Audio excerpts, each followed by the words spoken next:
Meus irmãos, nós vamos dar continuidade à nossa série de exposições no Saltério, e hoje nós vamos lidar com o Salmo de número 22. E por isso eu peço para que todos os irmãos abram a palavra de Deus comigo no Salmo de número 22, para nós fazermos a leitura deste Salmo de forma responsiva, como nós estamos acostumados a fazer.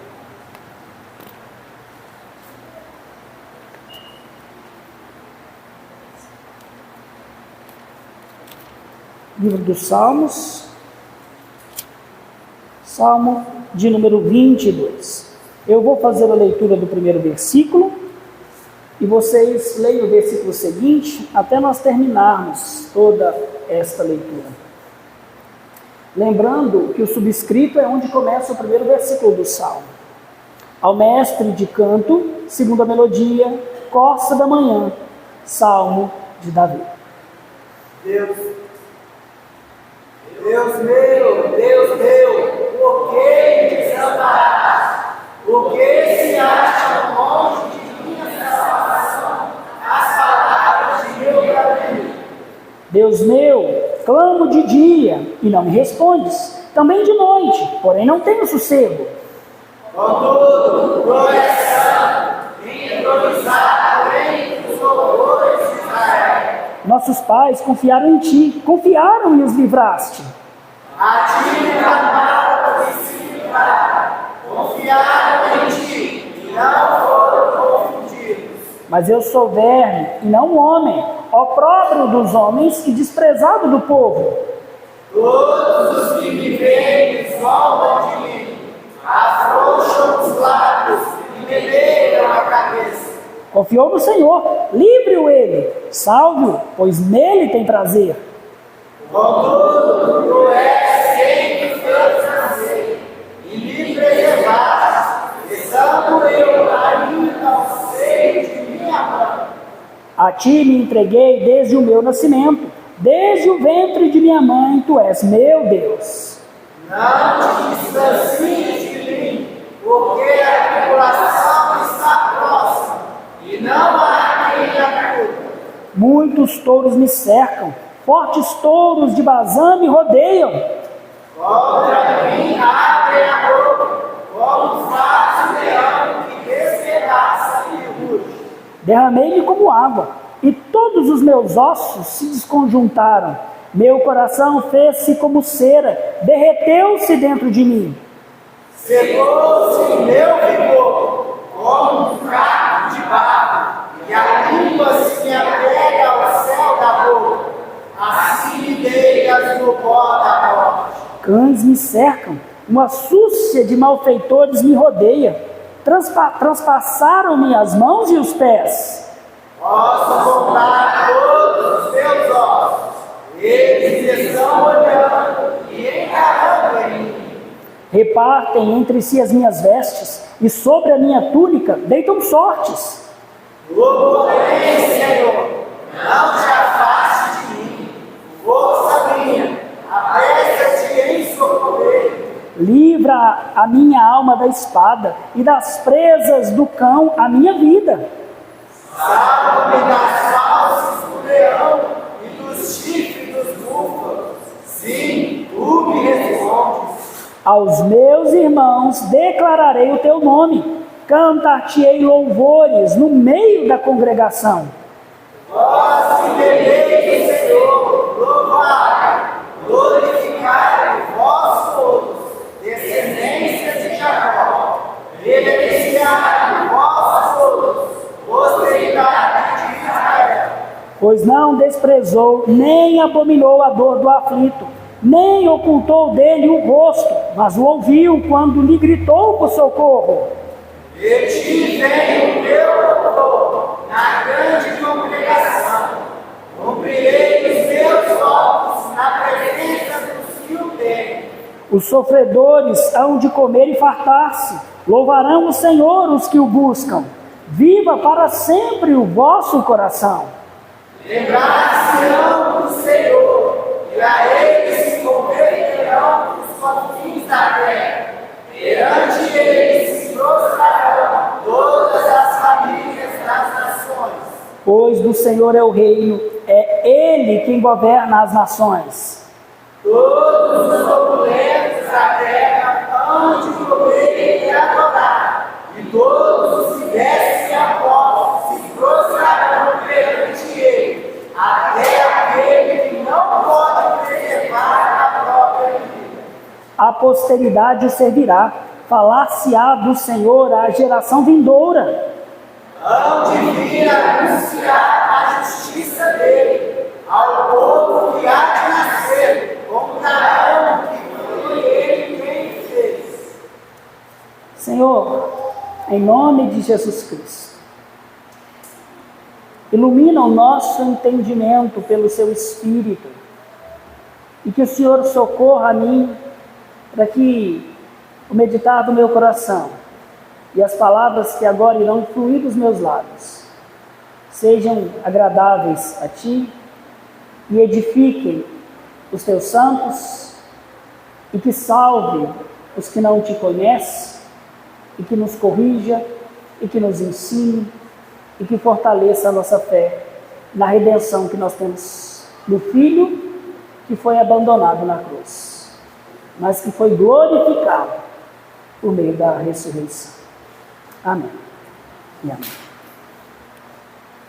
Meus queridos, o seguinte ditado popular é muito falado no meio cristão: nunca pergunte a Deus por quê, pergunte para quê. E esse adágio, a intenção dele é muito boa, porque ele tenta nos levar a pensar na providência divina, que é sempre benéfica para nós. Mas esse ditado, o que ele proíbe, não existe nenhum fundamento bíblico para ele. Quem foi que disse nas Escrituras que nós não devemos perguntar a Deus por quê? E o Salmo 22, ele nos ensina quando e como nós podemos fazer essa pergunta ao Senhor. Hoje, enquanto nós continuamos nesse nosso exame do fluxo histórico redentivo no Saltério, ainda neste primeiro livro, sobre a confrontação que os povos deste mundo, os reinos deste mundo fazem contra o reino de Deus que está sendo plantado na representação de Davi, nós vamos refletir no Salmo 22, que é um salmo de lamento. Os salmos de lamento, meus irmãos, eles também são chamados de salmos de queixa. E eles têm como característica principal, normalmente, uma linguagem muito forte e um contexto, muitas vezes, jurídico. Esses salmos, eles podem ser individuais ou podem ser comunitários. Eles normalmente se dividem em 3 dimensões.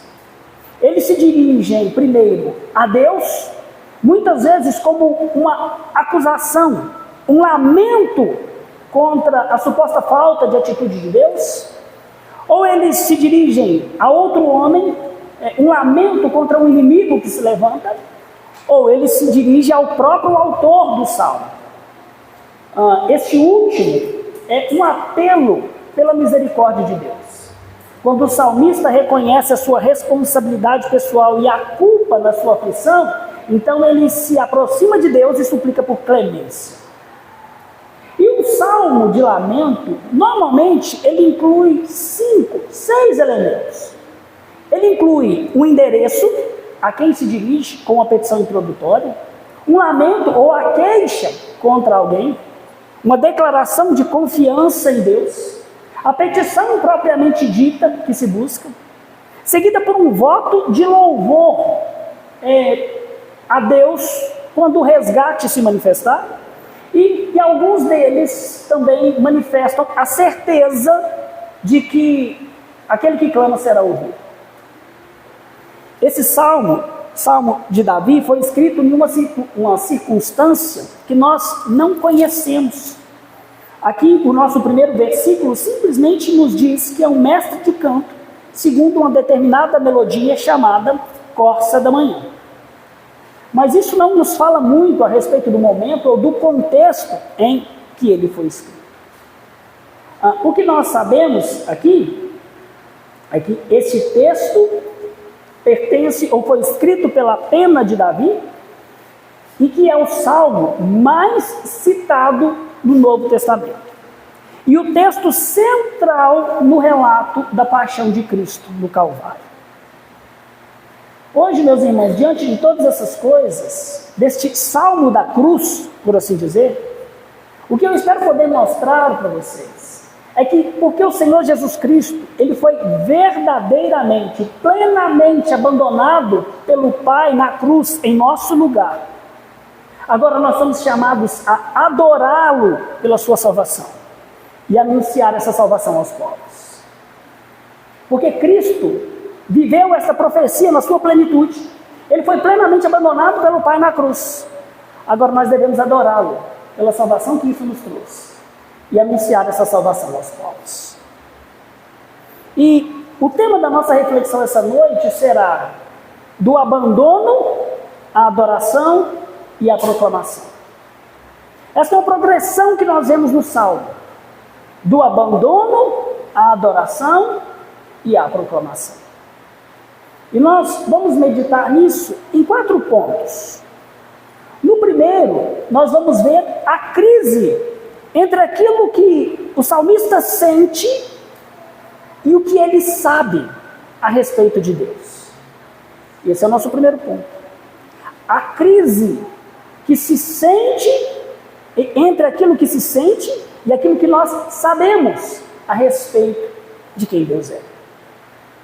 E aqui, meus irmãos, neste primeiro ponto, o salmista vai mostrar para nós que o sentimento que ele tinha de abandono e indiferença divinos é incompatível com tudo aquilo que ele sabe a respeito dos atos pactuais e redentores de Deus. Então o salmista começa o seu poema dizendo: Deus meu, por que me desamparaste? Palavras estas que todo cristão conhece até mesmo em hebraico. Eli, lama sabachthani. Agora, o que nós precisamos nos lembrar é que muito antes do Senhor Jesus Cristo, no momento mais tenebroso da história, haver experimentado o pleno abandono na cruz do Calvário, esse mesmo sentimento assolou e fez sangrar a fé de Davi em Jerusalém. Agora, notem isso. Apesar de se sentir verdadeiramente abandonado, Davi clama por meu Deus. E essa, meus irmãos, é uma das principais características dos salmos de lamento. Por mais duras que sejam as palavras daquele que ora dirigidas a Deus, sempre fica claro que a oração é feita por alguém que está cheio de fé. E essa pessoa ora com ousadia e sinceridade àquele, o único que tem poder para de fato resolver o problema, trazer o socorro. Meus irmãos, orações de lamento, ela agride os ouvidos de religiosos. Muitos religiosos modernos teriam imediatamente repreendido Davi, se estivessem lá, e repreenderiam muitos cristãos sinceros, legítimos, dizendo: como que você se atreve a dizer que Deus te abandonou? Mas o homem que é segundo o coração de Deus, ele não teme revelar ao Senhor aquilo que Deus já viu dentro dele. Mas aqui, meus irmãos, eu preciso fazer uma advertência. Orações de lamento, elas não podem ser de modo nenhum confundidas com o que se faz hoje nesse pseudo-cristianismo dos nossos dias, onde algumas pessoas determinam ao Senhor e falam da obrigação de Deus em realizar os caprichos dos seus supostos filhos. Não, isso não é oração de lamento, de modo nenhum. Isso é abuso de Deus. Aqueles que oram estes salmos nas Escrituras, Davi, Jeremias, Jó, Jesus, são pessoas justas que temem ao Senhor. E com exceção de Cristo, estas outras, apesar dos seus pecados, são fiéis à aliança. E é por isso que elas sabem que somente Deus tem o poder para livrá-los de uma situação de dor e sofrimento extremos, onde eles pensam que já estão no limites de suportar a sua fé. Em situações assim, tais pessoas, verdadeiros crentes, eles demonstram a sua real necessidade ao Senhor, sem qualquer receio de revelar a Deus aquilo que está no íntimo do seu coração. Essa é sim a oração de pessoas feridas, mas de crentes fiéis. Pessoas que creem com toda a força do seu coração em Deus. E não apenas querem usar Deus para que os seus desejos sejam atendidos. São pessoas que na sua dor estão procurando encontrar ao Senhor, ao invés de abandoná-lo e de murmurar e de se queixar aos outros pelo momento de dor pela qual passa. E nesse lamento, Davi, para ele, o principal problema não é exatamente o sofrimento pelo qual ele está passando. O principal problema de Davi aqui é o sentimento de que Deus o havia abandonado. Isso vai ficar claro para nós no final do primeiro versículo e no segundo versículo dessa oração, quando ele vai dizer: porque se acham longe da minha salvação as palavras do meu bramido. Deus meu, clamo de dia e não me respondes, também de noite, porém não tenho sossego.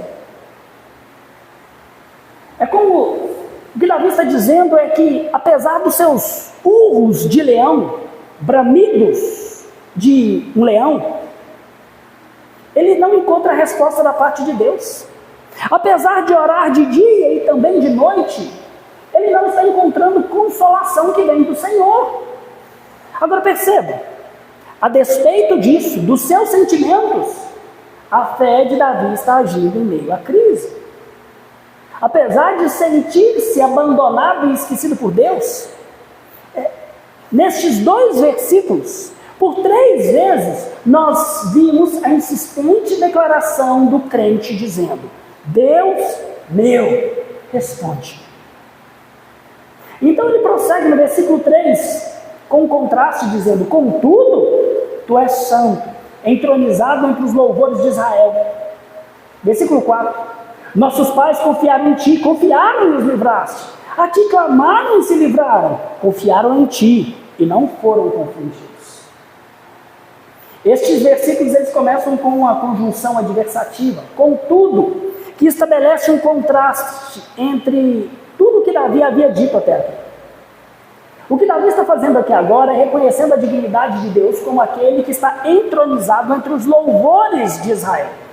Reconhecendo Deus como alguém que não é um igual seu, mas aquele que transcende a tudo e a todos, a quem não se pode imputar qualquer erro ou pecado, ou acusar de qualquer coisa.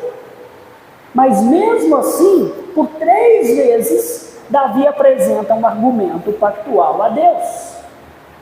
Eu sei quem o Senhor é, mas ainda assim eu me atrevo a lembrar o Senhor da sua aliança. Os nossos pais confiaram em ti. Eles clamaram. E qual foi o resultado, Senhor? O Senhor os libertou. Eles não foram confundidos. Eles não passaram vergonha por invocar o seu nome diante das calamidades. O argumento de Davi aqui é o seguinte: eu sei que o Senhor é santo. Eu sei que eu preciso me aproximar do Senhor com reverência e que o Senhor deve ser louvado. Mas por que é que o Senhor está agindo comigo de maneira diferente, como o Senhor agiu com os meus pais? Aqui Davi está se obrigando a lembrar-se da fidelidade pactual de Deus. Ele está abastecendo a sua fé, trazendo à memória quem Deus é. O Senhor é aquele que socorre quem clama e no Senhor confia. E ele está fazendo essas coisas independentemente daquilo que ele estava sentindo em relação a Deus. Como eu já mencionei na semana passada, a verdadeira fé não é de quem vive de experiências, é de quem confia na promessa de Deus. Ainda que em algum momento eu sinta que eu não esteja confiando. E no seu lamento, Davi, ele dá largas aqui a sua dor, sem qualquer receio. Versículo 6 ele diz, até o 8: mas eu sou verme e não homem, opróbrio dos homens e desprezado do povo. Todos os que me veem zombam de mim, afrouxam os lábios e meneiam a cabeça. Confio no Senhor, dizem eles. Livre-o ele, salve-o, pois nele, em Deus, ele tem seu prazer. Aqui nós temos um outro contraste. Esse mas está dizendo: o Senhor, que é santo, que está entronizado entre os louvores, respondeu e livrou os nossos pais no passado, quando eles confiaram no Senhor e invocaram o seu nome. Mas a mim, por que o Senhor permite que eu seja tratado como um verme e não como um ser humano? O Senhor se esqueceu que eu sou o seu filho pactual também? O Senhor permite que eu me torne objeto de riso, zombaria dos perversos. Os pais foram honrados pela sua intervenção quando eles confiaram em ti. Eu também tenho posto no Senhor a minha confiança. E ao contrário do que o Senhor fez com eles, eu sou exposto ao escárnio de todos. Eles zombam do Senhor, duvidando da minha fé. Confiou em Deus, livre-o, salve-o, porque em Deus ele tem prazer. Os inimigos zombam. Onde está o amor e a fidelidade do seu Deus? E o Senhor não intervém. Por quê? Por quê, Senhor? Por que me desamparaste? Meus irmãos, o dado mais mortal de Satanás para ferir a alma dos crentes é a sua tentativa contínua de remover a fé, a esperança e transformar as promessas de Deus em aparentes mentiras. Agora, a nossa resposta às acusações do maligno não é andar segundo o que nós sentimos.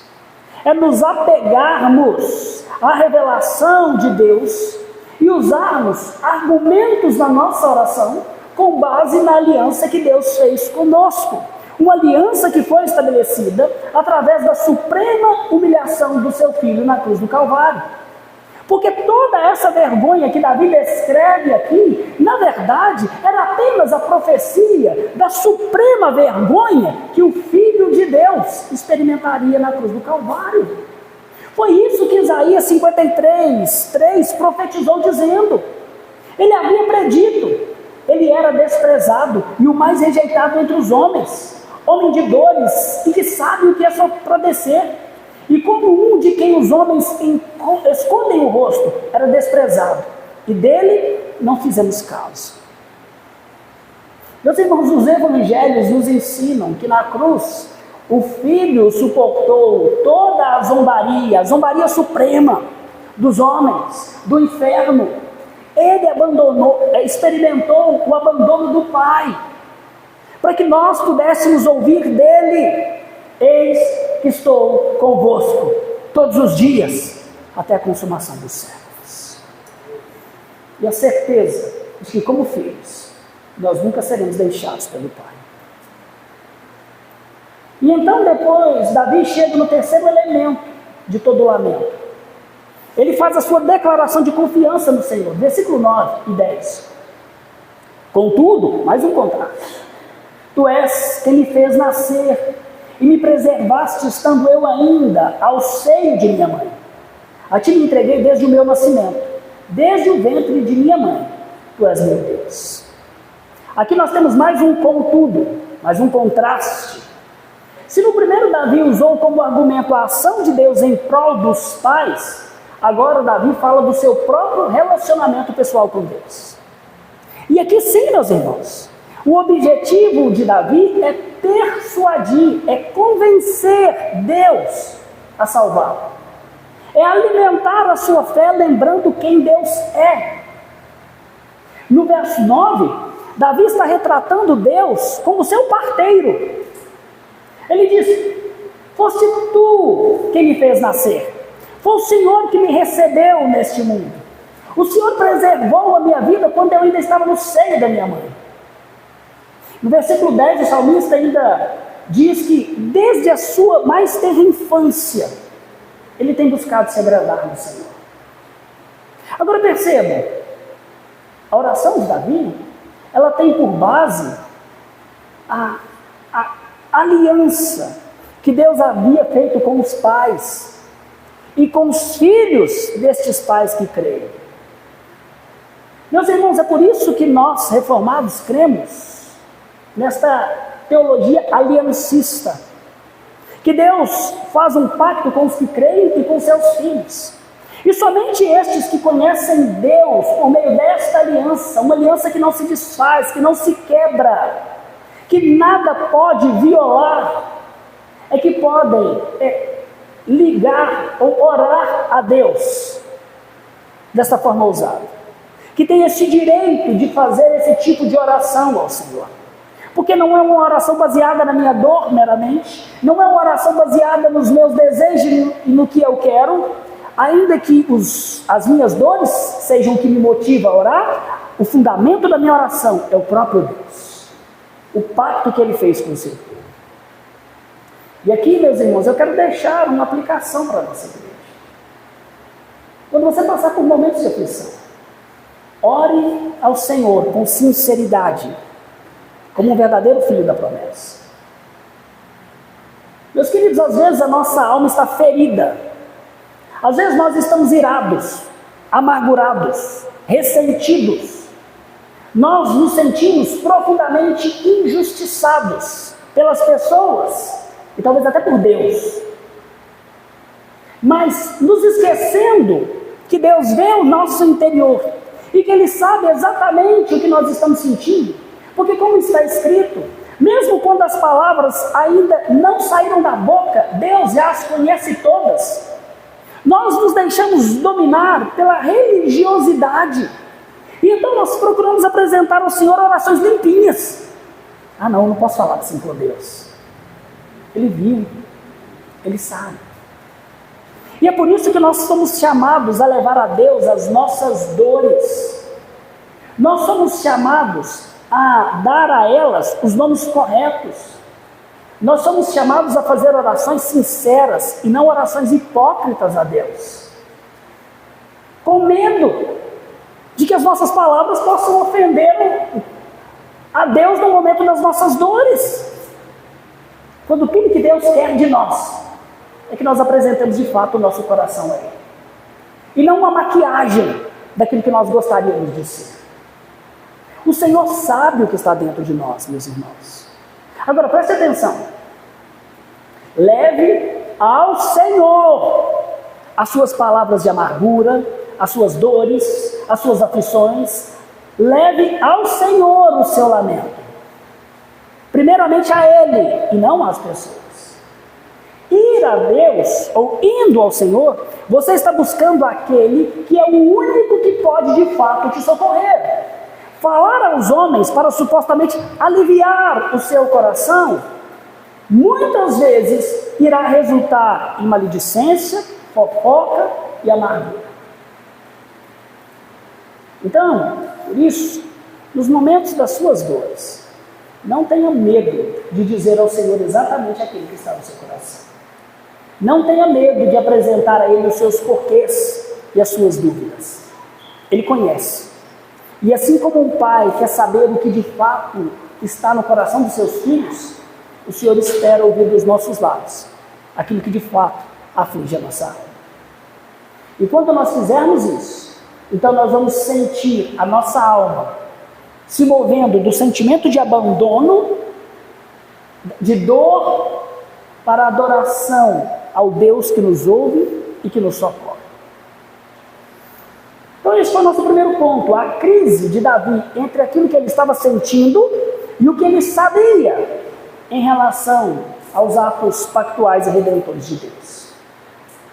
E isso nos prepara para o quarto elemento de toda a oração de lamento, que é a petição. E para apresentar a sua petição, Davi pinta diante de nós o quadro do seu sofrimento extremo. É o que nós vemos dos versículos 11 ao 21. Nesse segundo ponto, Davi ele diz como o mal está assustadoramente próximo dele e como Deus ainda parece extremamente distante. E nessa sua angústia, ele apresenta a sua petição: salva-me, socorre-me.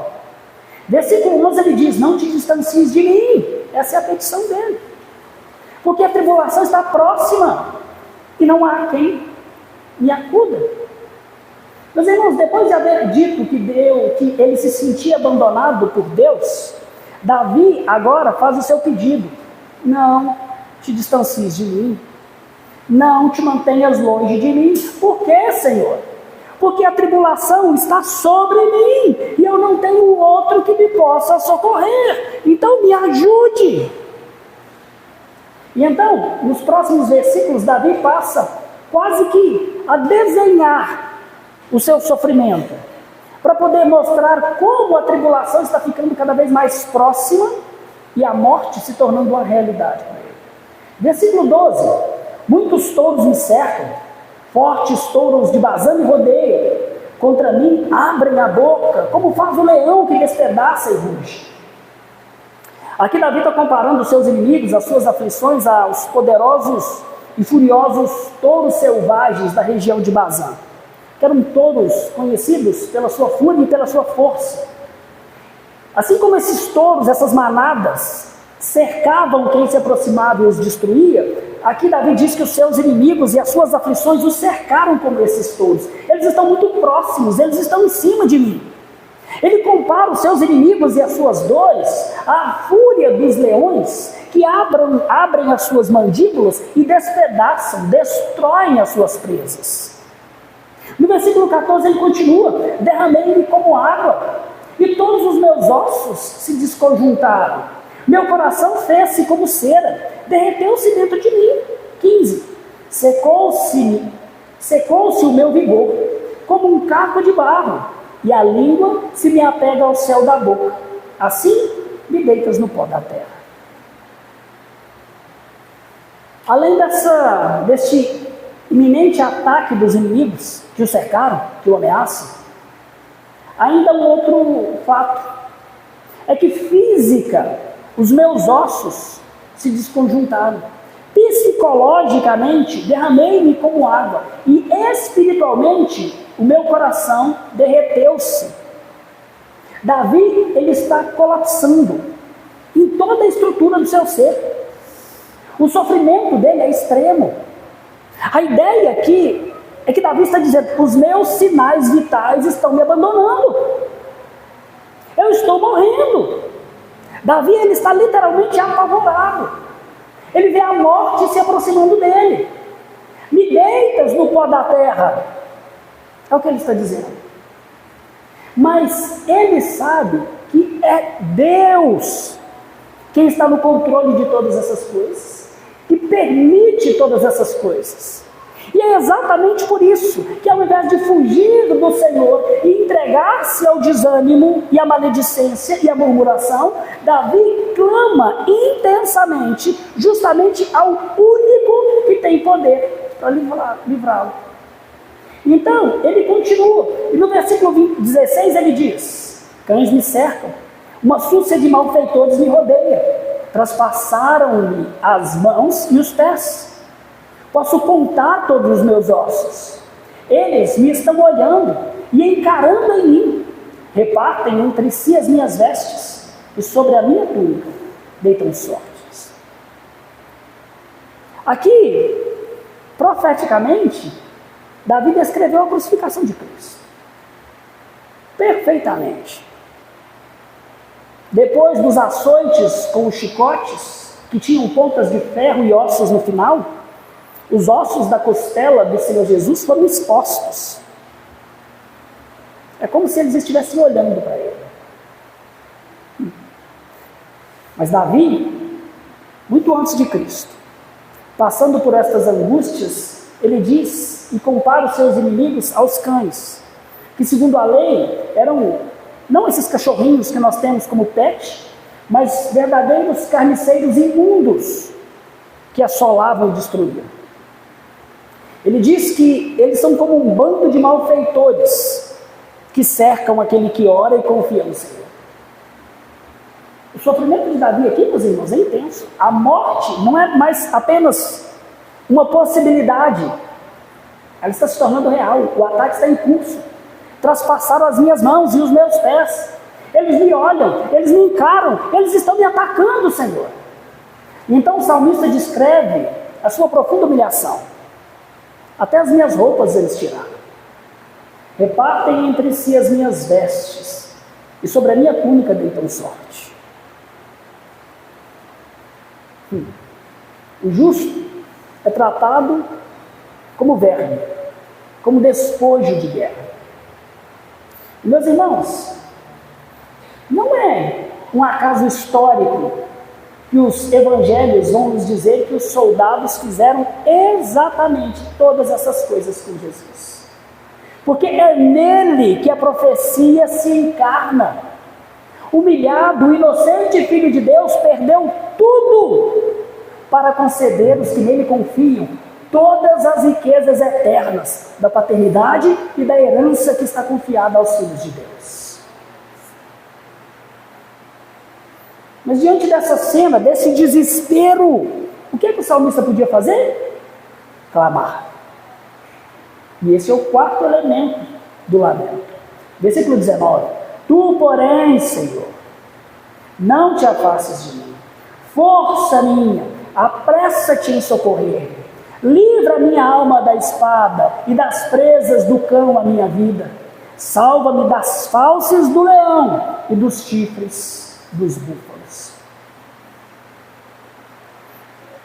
E é exatamente isso que o salmista faz no momento da sua dor extremada. Ele está cercado, ele está fraco, abatido, então ele clama: Senhor, faça-se próximo de mim, não te afastes de mim. E ele diz: porque o Senhor é a minha força, é a única coisa que me mantém de pé.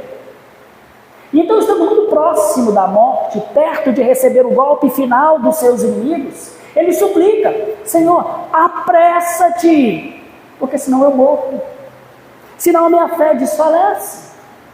Parece que os gritos do salmista, os gritos que são dirigidos ao Senhor, eles vão aumentando à medida que os inimigos se aproximam mais e mais. Livra-me da espada e dos dentes dos cães. Livra-me da garganta do leão e do chifre dos búfalos. Então, naquele último momento, quando aparentemente não havia mais solução e esperança para Davi, que a morte parecia certa, Deus, de alguma maneira, de uma maneira maravilhosa, providencial, redentora, responde a sua oração. E então, no final do versículo 21, nós lemos algo fantástico. E eu quero chamar todos para ler comigo. Final do versículo 21, Davi diz: se tu me respondes. Meus irmãos, nós temos aqui o testemunho de alguém que viveu uma situação de calamidade extrema. E no momento supremo, mais agudo da sua dor, ele foi ouvido por Deus. E o que ele fez? Ele escreveu o seu testemunho, para deixá-lo como um testemunho para nós, de alguém que clama em meio às dores, e que é socorrido pelo Deus que não nega a si mesmo. E aqui há mais uma aplicação importante para nós. Transforme o seu sofrimento em testemunho, para que muitos glorifiquem o Senhor. Meus irmãos, aqueles que estão nessa igreja há mais tempo, já me ouviram transformar o meu adultério e a ressurreição do meu filho Samuel em testemunho do poder, da graça, das misericórdias transformadoras de Deus sobre aqueles que nele confiam. Faça o mesmo com os seus sofrimentos. Faça do favor divino que você recebeu um testemunho da fidelidade pactual e redentiva do Senhor. Conte as bênçãos para que as pessoas que não o conhecem possam glorificá-lo e saber que o Deus que criou é o Deus que transforma, que traz esperança, que cura, que ressuscita os mortos. As dores, as trevas e os pecados do seu passado eles não são para serem esquecidos ou encobertos. Ah não, isso aqui ninguém nunca pode saber. Pelo contrário, eles existem para servirem de testemunho ao mundo do poder transformador do rei que se assenta no trono. Eu saí dali e hoje eu sou o que sou, como nós cantamos, pela graça dele. Eu não sou ainda quem eu quero ser, e não sou aquilo que eu serei quando Cristo se manifestar, mas pela sua mão, pela sua obra, eu não sou mais quem eu fui. E o mundo precisa saber disso, meus irmãos. Que este salmo seja para nós um exemplo de como nós devemos sair do sentimento de tristeza e de abandono e nos conduzirmos à adoração e à proclamação. Que o mundo veja em nós o testemunho vivo que caminha do abandono ao culto ao Senhor.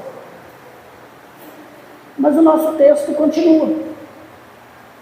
E depois de Davi nos mostrar esta crise entre o que ele estava sentindo e aquilo que ele sabia de Deus, e depois de pintar esse quadro de abandono e clamar ao Senhor por socorro e ter sido socorrido, a cena muda drasticamente.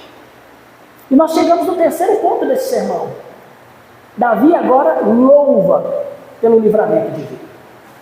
Versículos 22 a 26. E aqui o salmista adora e comemora o livramento, preste atenção, junto com a família da fé.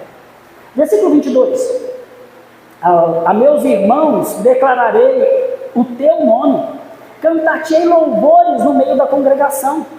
Vós que temeis o Senhor, louvai-o, glorificai-o, vós todos, descendência de Jacó, reverenciai-o, vós todos, posteridade de Israel.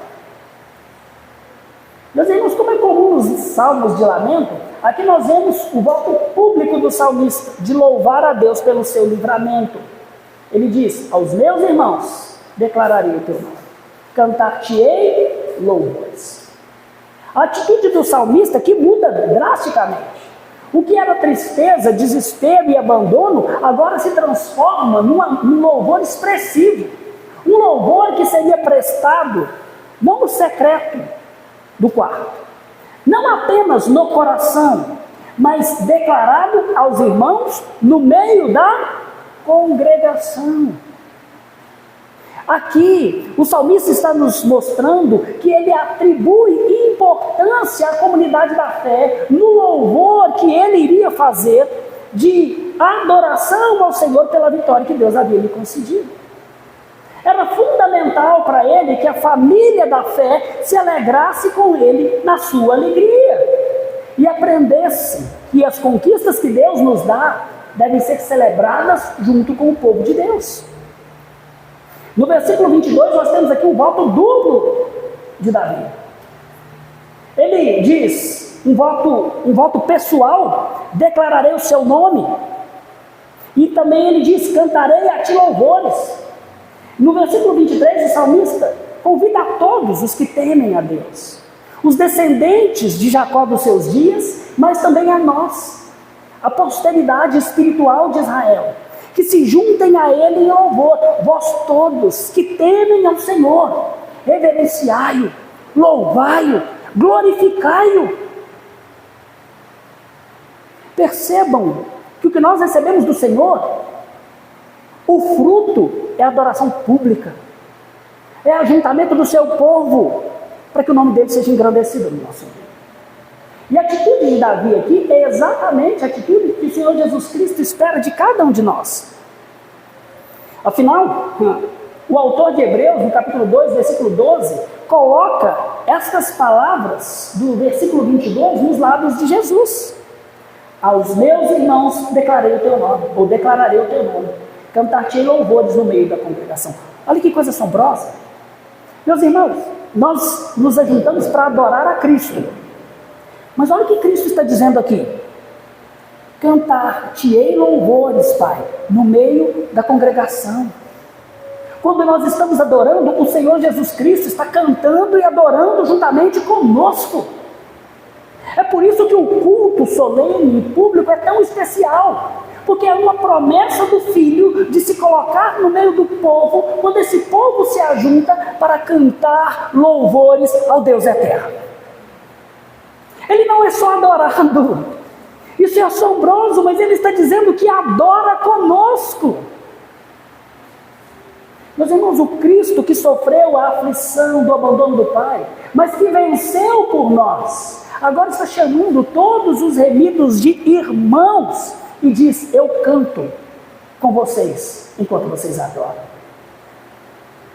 Da mesma forma, quando nós somos libertos pelo Senhor, nós devemos nos unir aos nossos irmãos em adoração pública, àquele que nos redimiu. E por que nós devemos adorar juntamente com os irmãos? A resposta está nos versículos 24 a 26. Pois não desprezou, nem abominou a dor do aflito, nem ocultou dele o rosto, mas o ouviu quando lhe gritou por socorro. De ti vem o meu louvor na grande congregação, cumprirei os meus votos na presença dos que me temem. Os sofredores hão de comer e fartar-se, louvarão o Senhor os que o buscam. Viva para sempre o vosso coração. Agora, contraste essa declaração dos versículos 26 com os dos primeiros versículos. Deus meu, por que me desamparaste? Porque se acham longe da minha salvação as palavras, os urros do meu clamor. Deus meu, clamo de dia e não me respondes, também de noite, porém não tenho sossego. Mas agora, o salmista está dizendo: Deus não desprezou. Ele está dizendo: Deus não abominou, Deus não ouviu as minhas palavras duras, dolorosas, amargas. E Ele não me abandonou, Ele não me abominou, Ele me ouviu. Ele não ocultou os seus ouvidos, antes Ele me respondeu.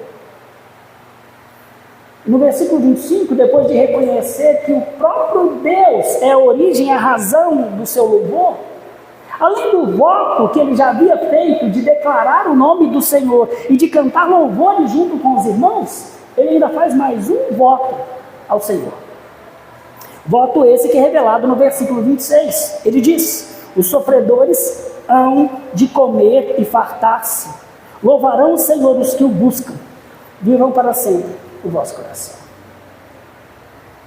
Meus irmãos, aqui Davi está dizendo que ele está das suas posses, prometendo que vai fazer uma oferta de gratidão ao Senhor, ofereceria uma refeição que saciaria a fome de todos aqueles que estavam próximo dele, e para que estes adorassem a Deus. Isso é o que a lei chama de oferta de ação de graças. Quando alguém ofertava uma refeição a Deus, e todas as pessoas da comunidade que estavam puras participavam desta refeição. Isso aqui nos ensina algo importante que deve ser aplicado na nossa vida. Na sua dor, invoque o Senhor. Mas na sua alegria, convoque a igreja para sorrir com você. Meus queridos, todo crente passa por momentos difíceis. Infelizmente, alguns crentes passam por eles sozinhos, porque eles não permitem que os seus irmãos saibam das suas lágrimas, porque se recusam a compartilhar dos seus fardos, para que possam ser carregados uns pelos outros. Mas há outros cristãos que, por outro lado, compartilham as suas dores, mas se esquecem de chamar os irmãos para celebrar com eles quando eles são libertos. Por isso, quando você estiver aflito, traga, compartilhe os seus fardos sim com os irmãos. Mas quando Deus te socorrer, siga o exemplo do salmista. Comemore o livramento do Senhor junto com o povo do Senhor. Celebre, meus irmãos. Convoque a comunidade para adorar junto com você. Convide os irmãos para um culto de ação de graças na sua casa. Faça que o povo da aliança se torne participante contigo das alegrias que o Senhor te concede. Não esconda estas bênçãos do povo de Deus. para que junto com você eles possam adorar ao Senhor. E então, deste sentimento de abandono, passando pela descrição do seu sofrimento, invocando o livramento, e chegando neste momento de adoração, Davi chega finalmente à última parte, que é a proclamação desta redenção aos povos. E é aqui, neste nosso último ponto, proclamando a redenção aos povos, que o título deste sermão encontra o seu sentido. Do abandono, adoração, à proclamação. Versículo 27, até o 31 diz assim: lembrar-se-ão do Senhor, e a ele se converterão os confins da terra. Perante ele se prostrarão todas as famílias das nações. E aqui eu salto o versículo 28 e vou para o 29. Todos os opulentos da terra hão de comer e adorar, e todos os que descem ao pó se prostrarão perante ele, até aquele que não pode preservar a própria vida. A posteridade o servirá, falar-se-á do Senhor a geração vindoura. Hão de vir e anunciar a justiça dele ao povo que há de nascer. Contarão que foi ele que fez essas coisas. Aqui o salmista ele está profeticamente dizendo que são os atos redentores de Deus em prol do seu povo e do seu servo sofredor, e o louvor do seu povo em reconhecimento a essas obras redentoras, irão proclamar até os confins da terra a grandeza de Deus e impactarão o mundo de tal maneira, de modo que todas as famílias das nações, que é o tema central da aliança de Deus com Abraão, irão se lembrar do Senhor, irão se converter a Ele, irão se prostrar a Deus.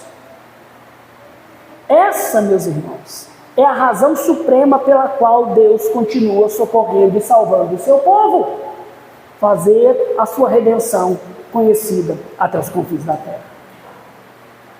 Não foi assim que o verdadeiro rei sofredor, mas que morto e glorificado, ordenou aos seus discípulos em Atos 1:8, quando ele disse, começando em Jerusalém, sigam até os confins da terra, proclamando o Evangelho, a bondade e a salvação de Deus, para que entre todos os povos, línguas, tribos e nações, os verdadeiros adoradores sejam encontrados. E gerações após gerações conheçam o meu nome, até que eu venha. E meus irmãos, e nesta era do Evangelho, neste período em que Cristo reina, entre a sua primeira e segunda vindas, é que já estão se cumprindo todas as palavras dos versículos 29 até o 31. Todos os opulentos, os ricos, todos os que descem ao pó, ou seja, os que morrem e os que estão espiritualmente mortos, e até aquele que não pode preservar a sua vida, o povo que ainda há de nascer, a posteridade, vão comer, vão adorar, vão prostrar e servir ao Senhor Jesus Cristo. Meus irmãos, nós, essa próxima geração que nasceu, a posteridade espiritual de Israel, nós que ouvimos e cremos no livramento que veio pelo Evangelho, e uma geração posterior, aqueles que ainda vão nascer, que também irão ouvir e ser convertidos, juntos nós cantaremos que foi Ele que fez todas essas coisas. E Ele as fez para a sua própria glória, para juntar para si um povo que é seu, que há de viver com Ele e adorá-lo pelos séculos dos séculos. E o resultado do clamor do salmista e da salvação de Deus será a conversão ao redor do mundo. Por quê? Versículo 28. Pois do Senhor é o reino. É Ele quem governa as nações. Lembra que eu disse que a mensagem dos Salmos é essa? O mundo tem um rei e o nosso rei está vindo? Está aqui de novo. E é exatamente assim, meus irmãos, que termina o último livro das Escrituras. Em Apocalipse 11:15, nós lemos: quando estiver se fechando a cortina, ou as cortinas da história como nós a conhecemos. Isso é o que há de acontecer. O reino do mundo se tornou do nosso Senhor e do seu Cristo. E Ele reinará para sempre. O salmo que começa com abandono, ele termina com adoração, com proclamação, com governo. Porque a cruz, meus irmãos, não foi de maneira nenhuma o fim, foi apenas a coroação de Cristo, como o Senhor e Rei de todo o universo. No final deste sermão, nós temos que responder uma pergunta. Como é que nós resolvemos os nossos problemas? A quem você recorre? Com quem você fala em primeiro lugar? O salmista se sentiu abandonado, desprezado, cercado. A situação dele de extremo sofrimento fazia com que a morte se mostrasse como a única realidade que ele tinha. E ainda assim, houve no salmista confiança para orar, mesmo quando não havia garantia nenhuma. Houve um coração para falar com sinceridade e ousadia a Deus, sem medo de ser reprovado pelo Senhor. E qual foi a resposta? Deus respondeu a sua oração. Este salmo, meus irmãos, ele está registrado para servir de exemplo sobre onde nós devemos buscar socorro nas nossas situações mais adversas.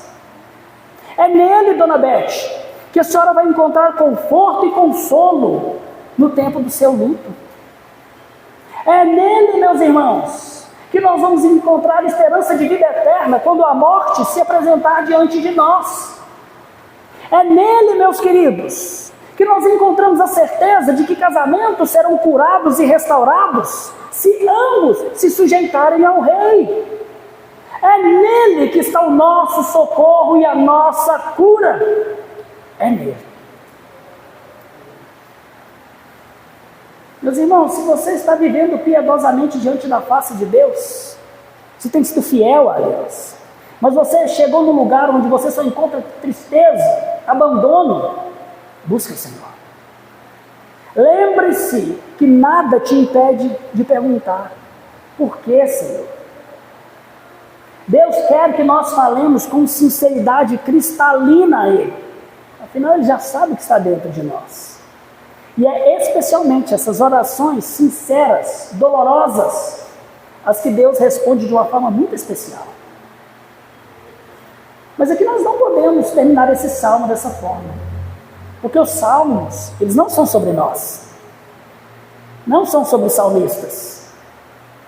Os salmos são sobre Cristo e sobre o Evangelho. Os salmos descrevem a história da redenção do povo de Deus e as obras de Deus para o resgate dos seus eleitos. E o Salmo 22, ele revela para nós de uma forma especial o Evangelho da salvação, onde o Filho de Deus é humilhado e abandonado na cruz do Calvário.